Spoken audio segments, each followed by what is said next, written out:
Hey, beautiful people. So I'm drinking my nutrient-packed morning drink that has Seamoss and extra magnesium, D3, calcium, K2, which is already in Seamoss.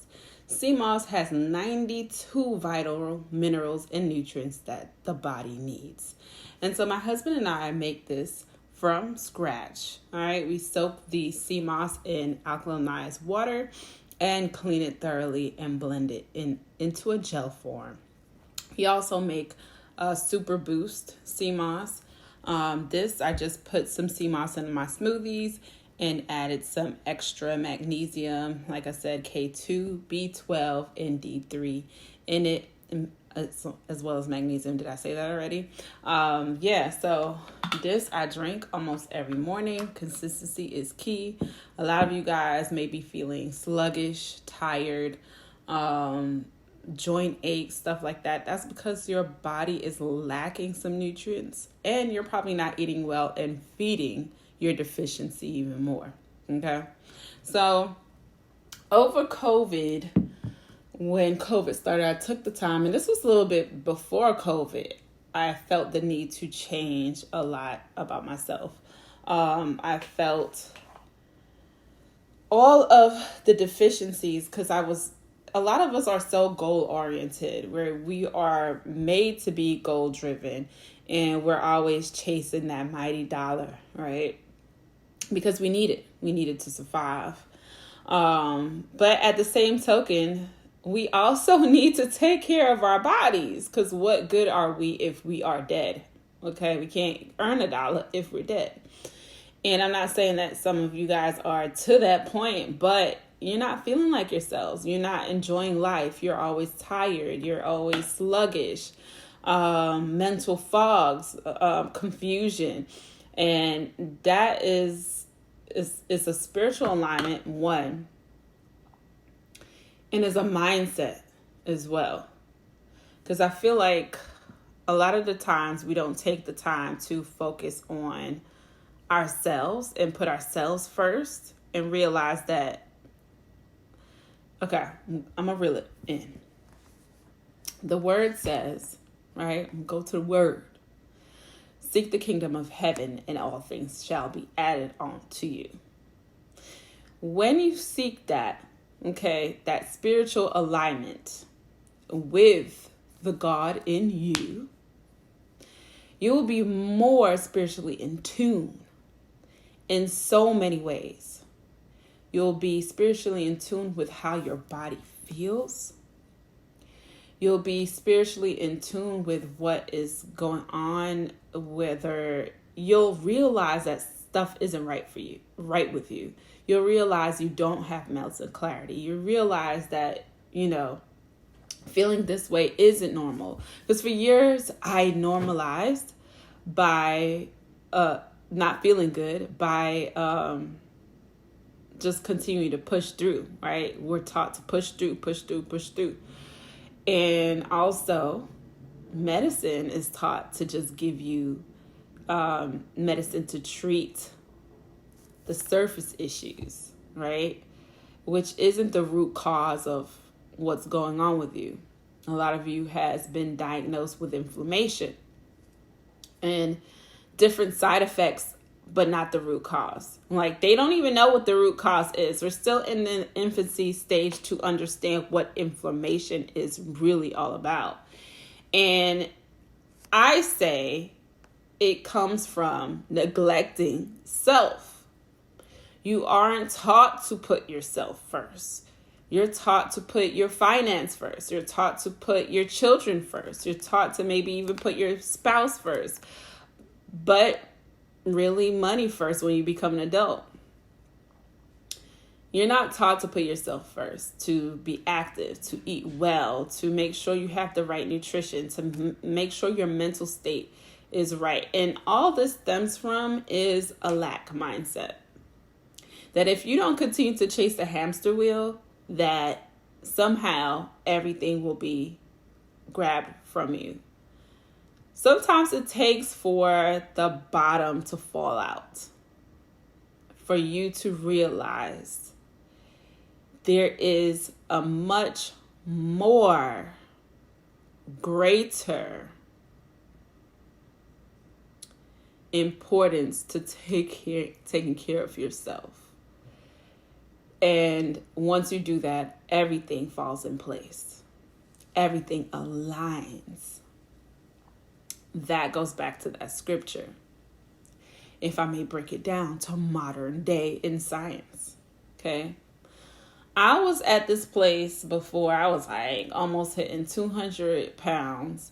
I felt sluggish. I had autoimmune deficiency where my skin was just reacting crazy. I felt tired all the time, and I still battle with it. It's a lifestyle journey. It's a choice that you make every day to put yourself first. It is a choice. If we are to put God first, and we are made in his image, we are likened to him, then essentially what that's saying is God is in me and I must put myself first. I and God have an intimate relationship, and he requires me to take care of myself.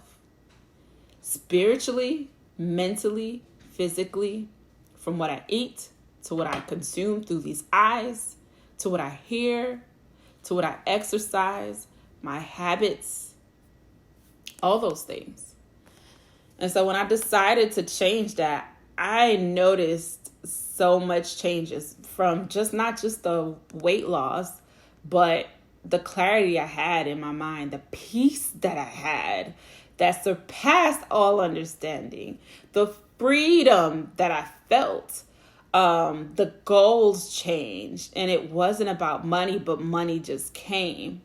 All those things. And it wasn't until I started focusing on lack did I start chasing money. And then lack was my reality. Then it became inflation. Well, from the beginning of time, things have always changed financially, but we are one of those adapting creatures that we adapt. And so a lot of us are like, well, I can't afford to eat healthy. I can't afford to do this. Well, plant in your backyard. Or go ahead and look at your finances and see where you're spending money at. Wherever you are spending the most energy in, that's what you are. Money is currency. Currency is what? Another word for energy. Okay? And so I had to look at that. And when I looked at my finances, all of it was caught up in software for my business. My whole identity became my business. Why? Because I had something to prove.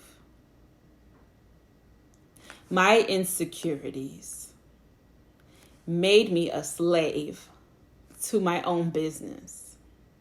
I had something to prove. That just because I didn't finish college, just because I had a baby at 21, I wanted to prove that I can be what I desired to my mom, to my parents. And of course, they pushed me to become better. And that's, what a parent wants is for you to be happy and also not be income poor, right?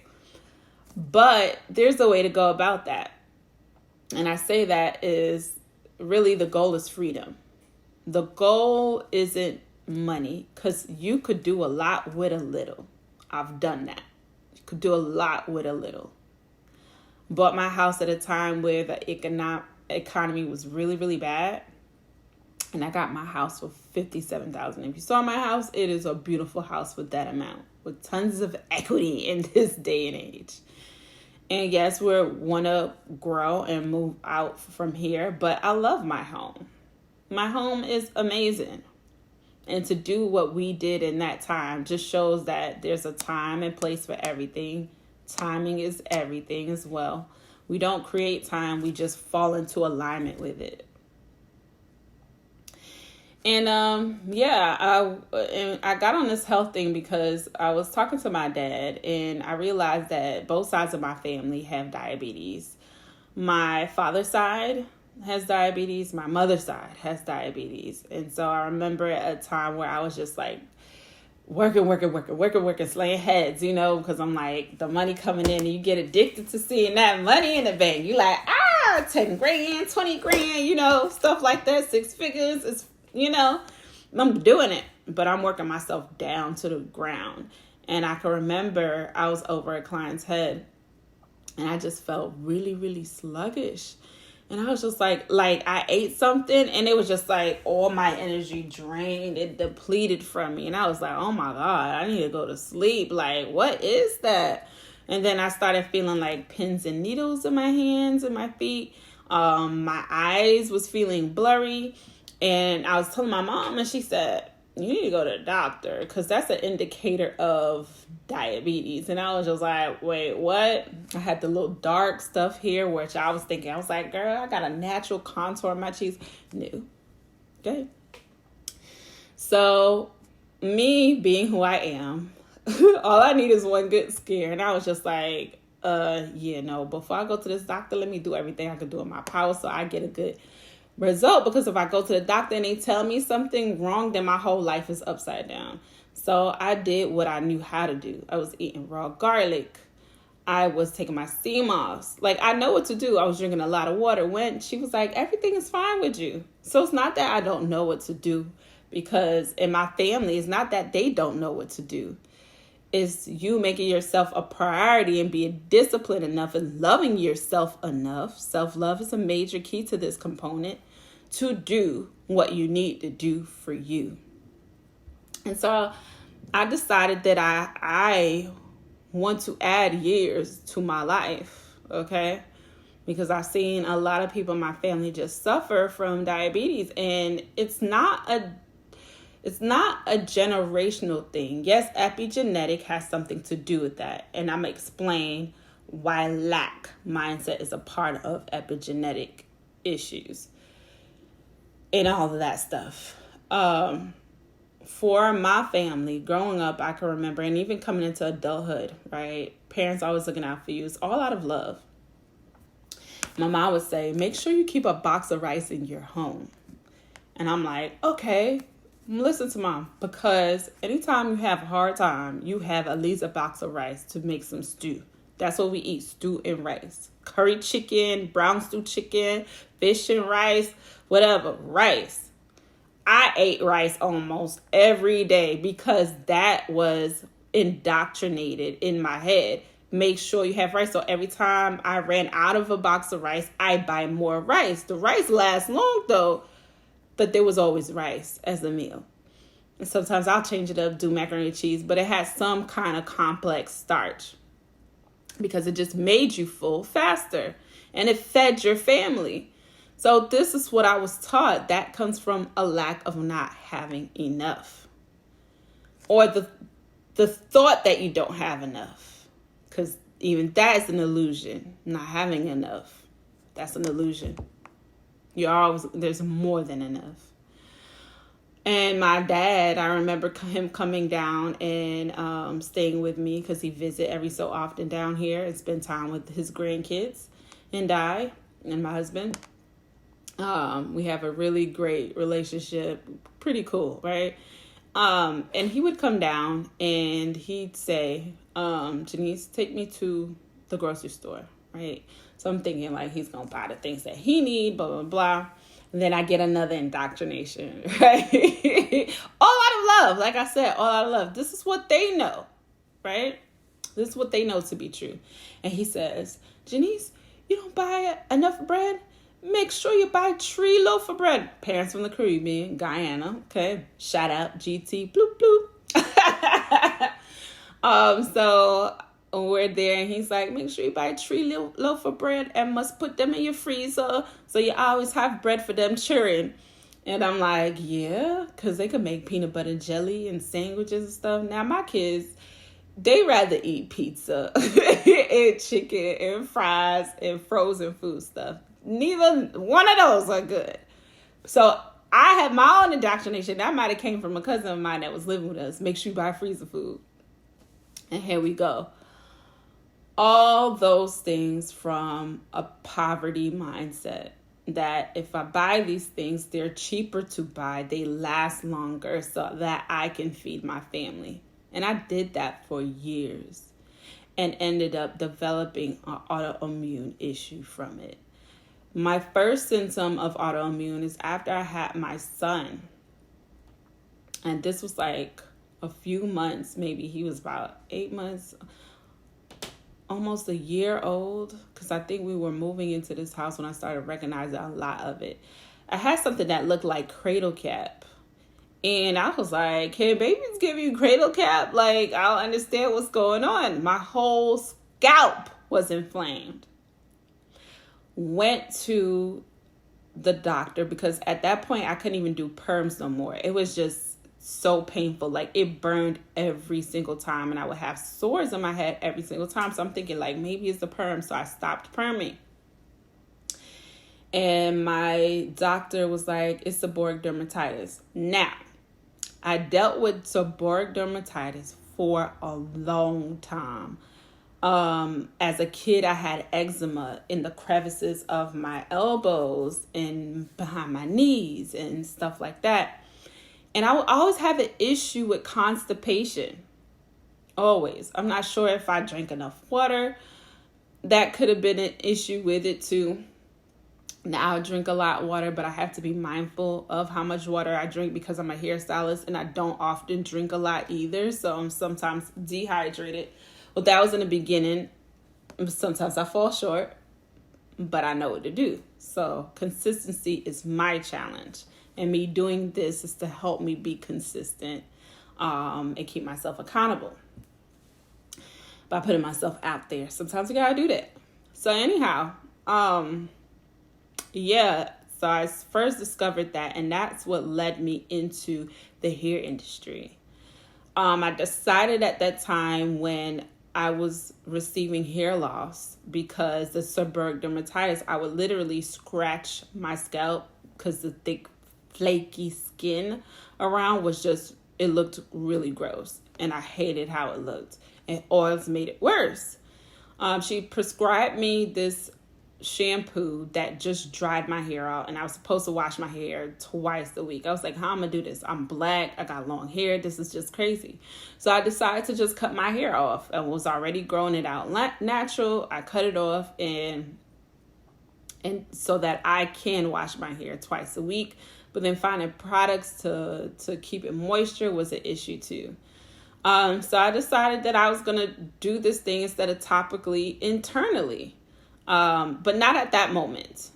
So when I realized that I had a scalp issue, a scalp condition, it was just essentially that. And that put me into finding, because my hair was natural at that point, finding natural hairstyles that I can maintain and also have access to my scalp.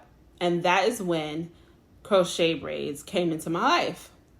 And then I saw videos of them doing knotless parts, but nobody was doing anything of a hairline. So I practiced until I figured out a technique. And also by doing research and seeing people on Instagram that had dabbled on trying to figure out something like that. And we all kind of came to that discovery together, which was interesting. All of our techniques is completely different.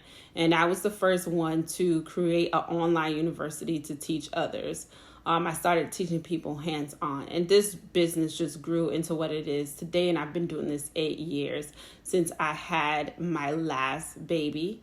That's when I first started on this journey.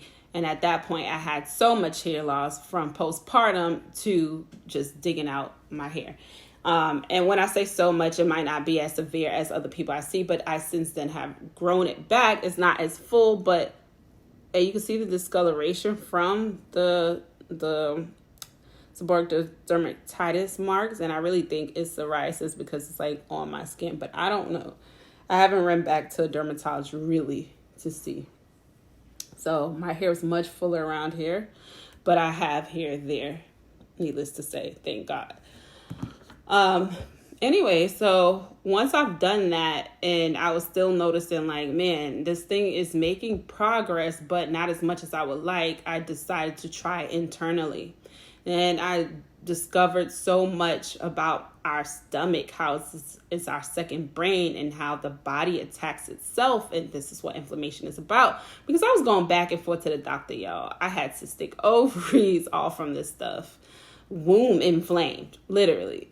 I had cystic ovaries from these things. I had the skin condition from these things. Just feeling really tired and exhausted all the time. Just so much stuff, achy joints, stuff like that. And I was like, it's something more, and then not being able to use the bathroom, and then having to use the bathroom and throwing up at the same time in pain. Sharp pains from my belly button to my groin, and I had no explanation for these things. Going to the doctor and they're like, you got IBS. I'm like, okay, here's a medicine for this, with all these different side effects. And I just grew tired of taking all these meds, grow tired going to these doctors, and they can't tell me what it is, but just treating all the symptoms of the dis-ease. Okay? Let that sink in. Dis-ease. My body is in dis-ease. That's what it was. It's out of alignment. It's dis-ease attacking itself. That's what was going on. And so I knew that it was not just what I was taking into my body and what I wasn't, or the deficiency. I knew that it also had a spiritual component to it. Because when you look at it, a lot of people are emotional, energy and motion, eaters. And I ate emotionally. When I felt like I needed to be congratulated, I ate. When I felt like things were going wrong, I ate to feel better. Some people shop, but I had a lack mindset too with that. Like, I can't shop or buy things because my kids need this, but I ate my money. And so I had to heal. A holistic healing is what humanity need. Holistic healing, mentally, spiritually, physically, internally, all of it. And so I'm on that journey to living a fulfilling life through healing. Holistic healing. Okay. So I just wanted to share that about myself, and how I came upon this. And it was all about my spirit guides brought me to this point, from seeing numbers like 444 before that became a thing. This was like 2019.